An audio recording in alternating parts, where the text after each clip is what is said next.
Hi viewers, welcome to our channel. ప్రస్తుతం మనతో పాటు భరద్వాజ్ గారు సీనియర్ జర్నలిస్ట్ వాడితో ఒకసారి మాట్లాడదాం. సార్ నమస్కారం. సార్ నమస్తే. సార్ అల్లు అర్జున్ గారి ఇష్యూ కాంప్లికేటెడ్ గా మారుతుందో మనం చూస్తూ వస్తున్నాం. సో ఇంకా ఇష్యూ నడుస్తూనే ఉంది.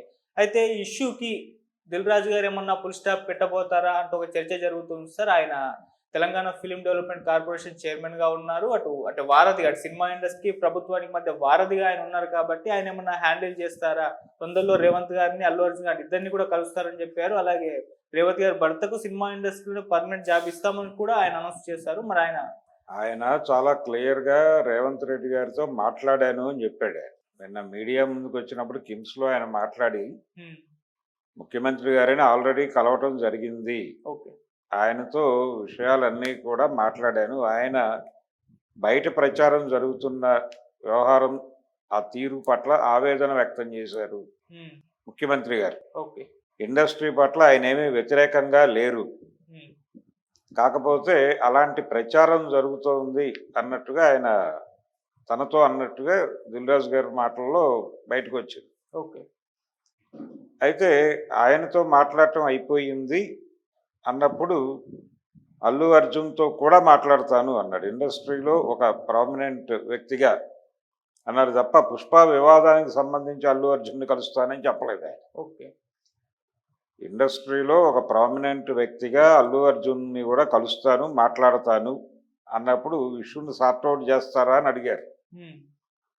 కావచ్చు, అవన్నీ తెలుస్తాయి కదా మీకు ఎందుకు మీరు ఇంట్రాగేషన్ టోన్లో వెళ్తారు అన్న టోన్లో మీడియాతో ఆయన మాట్లాడారు.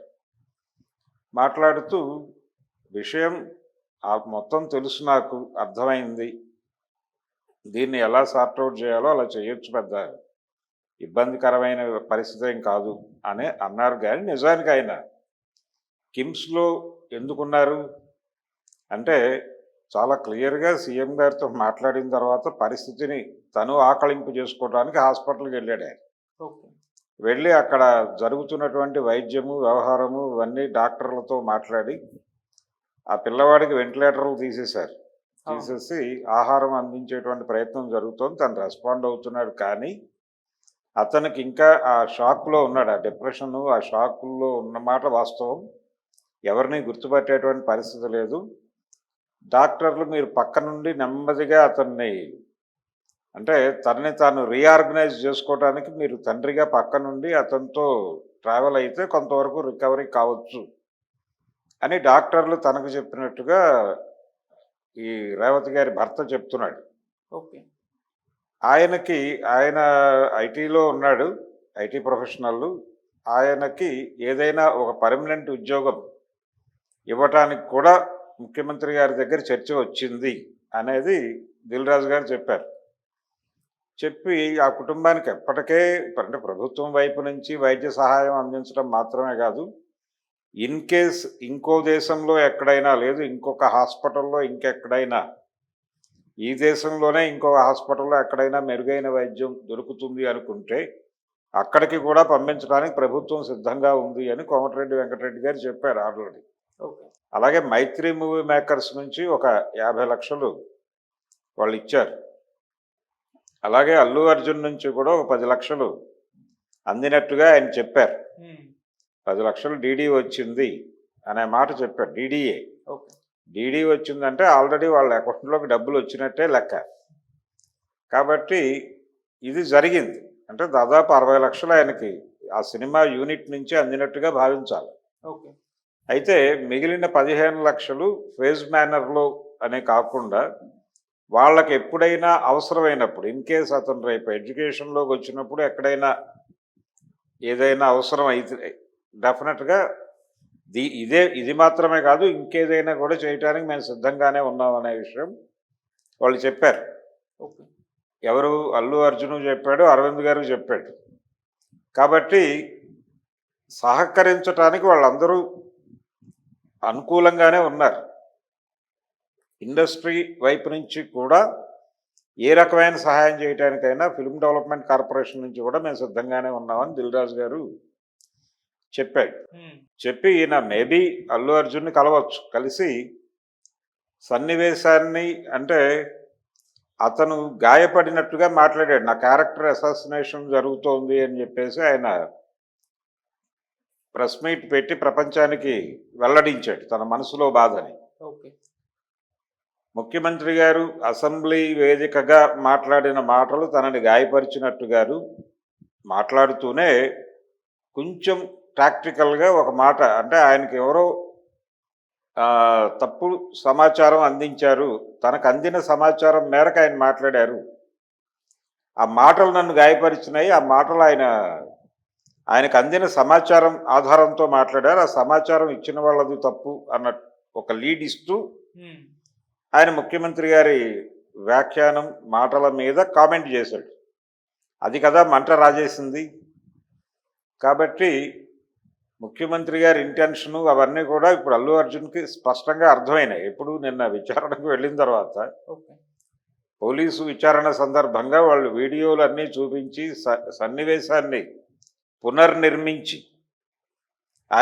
ఆయన మాటల్లో దొర్లినటువంటి అపసవ్యతను కూడా ఆయనకి వివరించి, ఆయన మొదటి వీడియోలో ఏం మాట్లాడారు, సక్సెస్ మీట్లో ఏం మాట్లాడారు, తర్వాత ముఖ్యమంత్రి గారి అసెంబ్లీ వేదికగా ముఖ్యమంత్రి గారి ప్రసంగం నడిచిన తర్వాత గాయపడి ఏర్పాటు చేసినటువంటి ప్రెస్ మీట్లో ఏం మాట్లాడారు, వీటి మధ్య ఉన్నటువంటి వైరుధ్యాలు ఏమిటి, ఈ వైరుధ్యాలకి కారణాలు ఏమిటి, అసలు జరిగింది ఏమిటి, బిహేవ్ చేసిన పద్ధతి ఏమిటి, వీటన్నిటికీ సంబంధించి వాళ్ళు ఆయనకి పూర్తిగా వీడియో సహితంగా వివరించి ఇలా ఎందుకు మాట్లాడాల్సి వచ్చింది అంటే, జరిగిన సంఘటనలో అక్కడ మీ పాత్రని మీరు, థియేటర్ యాజమాన్యం తన పాత్రని తాను స్వీకరించడానికి ఎందుకు ఇబ్బంది పడ్డారు, ఎందుకు నెపాన్ని పక్కకి నెట్టేసే ప్రయత్నం చేశారు అనేదే ప్రధానంగా అక్కడ నడిచింది.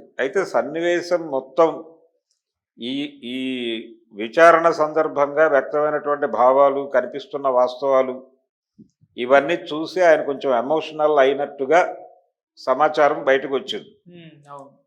ఎమోషనలైజ్ అవటంతో పాటు ఆయన కొంత తన వైపు నుంచి కూడా తప్పు జరిగినట్టుగా అంగీకరించినట్టుగా కూడా ఒక మాట బయటకు వచ్చింది. ఇది అధికారిక ప్రకటన కాదు. మనకి అక్కడ ఆ స్టేషన్ నుంచి రిపోర్ట్ చేసినటువంటి రిపోర్టర్లు, అలాగే వివిధ మాధ్యమాలలో బయటకు వచ్చినటువంటి ఒక అంశం ఇది. అయితే దీనికి కొంత వ్యాలిడిటీ ఉంది. ఎందుకంటే మెయిన్ స్ట్రీమ్ మీడియాలో కొంచెం విలువ ఉన్నటువంటి ఏజెన్సీల నుంచే ఈ మాట బయటకు వచ్చింది. సో ఆయన నెమ్మదిగా ఒక రకమైనటువంటి కన్ఫెసివ్ టోన్లోకి వస్తున్నాడు అనేది అర్థమవుతుంది. నిన్న విచారణ తర్వాత ఆయన కొంచెం, అంటే మొత్తం సన్నివేశం అర్థమైంది ఆయనకి, ఎందుకు ఇలా మొత్తం తనకు వ్యతిరేకంగా మారుతోంది, ఈ మారటం వెనకాల తన వైపు నుంచి జరుగుతున్నటువంటి లోపాలు ఏమిటి అనేది అర్థం చేసుకోవటానికి ఆయనకు 3.5 గంటల టైం పట్టింది.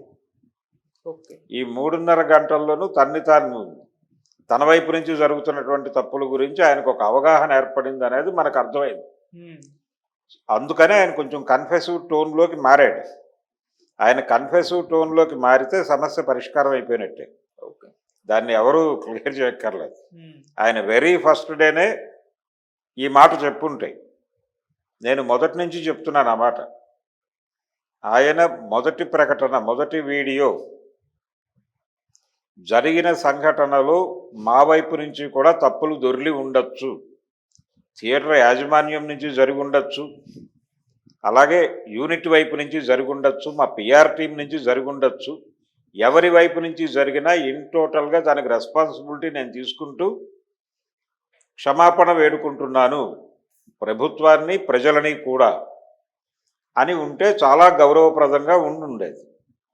దానికంటే ముందు అసలు ఆయన ఇన్సిడెంట్ జరిగింది అని తనకు తెలియగానే, ఏది పోలీస్ ఆఫీసర్ల నుంచి తనకి విషయం తెలిసిన మరుక్షణం సినిమాని వదిలిపెట్టి వాళ్ళతో పాటు వెళ్ళి వాళ్ళ సమక్షంలోనే ఆ బాడీని చూసి అక్కడే నివాళులు అర్పించి ఇమ్మీడియట్గా పిల్లవాడి దగ్గరికి వెళ్ళి అతని పరిస్థితి ఏంటో గమనించి ఆ కుటుంబానికి భరోసా ఇచ్చి అక్కడి నుంచి స్టేషన్కి వచ్చి ఫర్దర్గా జరగవలసిన ప్రొసీజర్ ఏంటనేది తనే ఆర్గనైజ్ చేసి తనే మర్నాడు పొద్దున్నే వెళ్ళి సినిమాటోగ్రఫీ మినిస్టర్ని కలిసి ఆయన ద్వారా సీఎంని కలిసి రిలీఫ్ మెజర్స్ ఏమిటి, మేము ఏం చేయాలి, మీ ద్వారానే చేస్తాం ఏదైనా సరే అనేది అలా గనక తను ఆ ఒక్కరోజు చేసుంటే సమస్య ఇక్కడ దాకా వచ్చేది కాదు.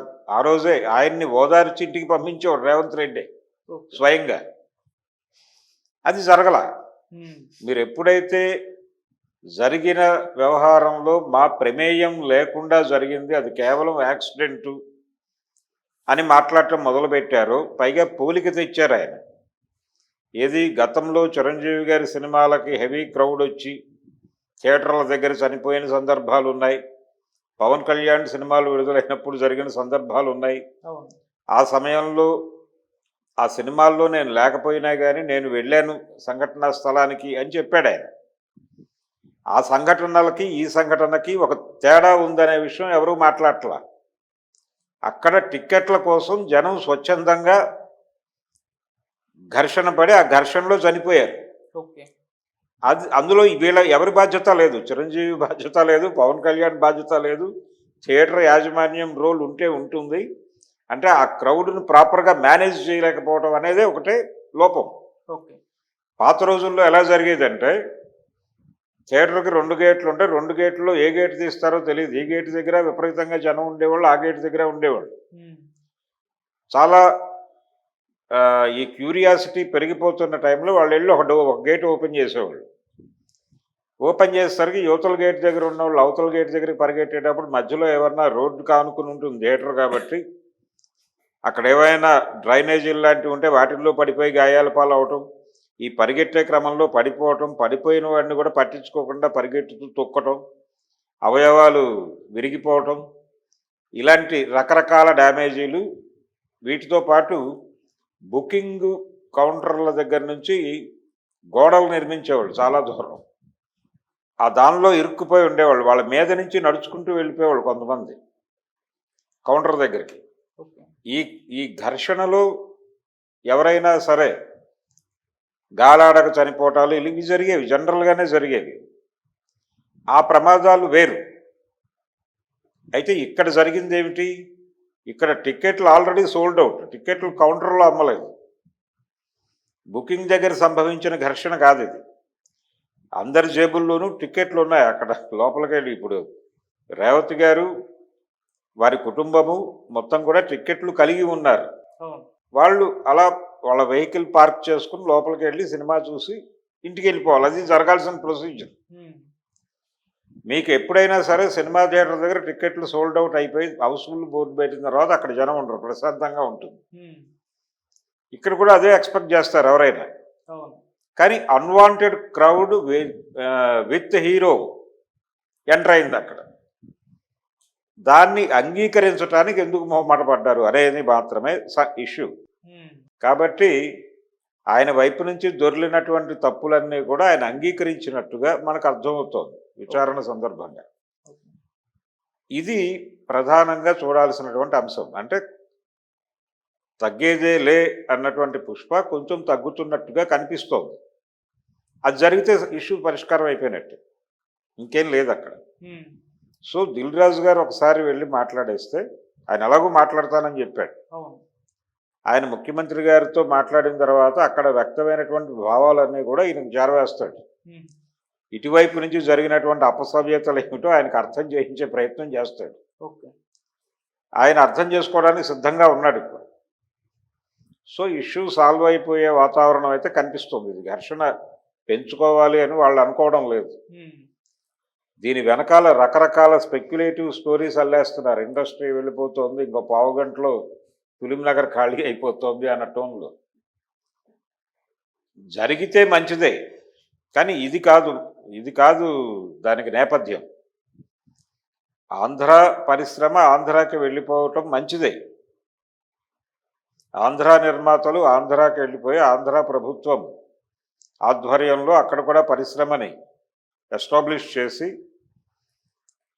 ఆంధ్ర ప్రాంతపు కథలు, ఆంధ్ర ప్రాంతపు ప్రజల జీవితాలు, వాళ్ళ సాంస్కృతిక వైవిధ్యము, ఆ నేపథ్యంలో కథలు నిర్మాణం చేసుకుని వాళ్ళ జీవితాల్లో నుంచి పుట్టిన కథలను సినిమాలుగా చేసి అక్కడి నుంచి కూడా పాన్ ఇండియా సినిమాలు చేయవచ్చు. ఇక్కడ మర్చిపోతున్న విషయం ఏంటంటే లోకల్ సమస్యల్ని గ్లోబల్ ప్రపంచానికి చెప్పటమే టెక్నిక్. ఓకే. పాన్ ఇండియా కోసం ప్రత్యేకమైన కథలు ఉండటం కాదు, లేకపోతే గ్లోబల్ మార్కెట్ కోసం ప్రత్యేకమైన కథలు తయారు చేసుకోవటం అనే భ్రమ నుంచి బయటకు రావాలి.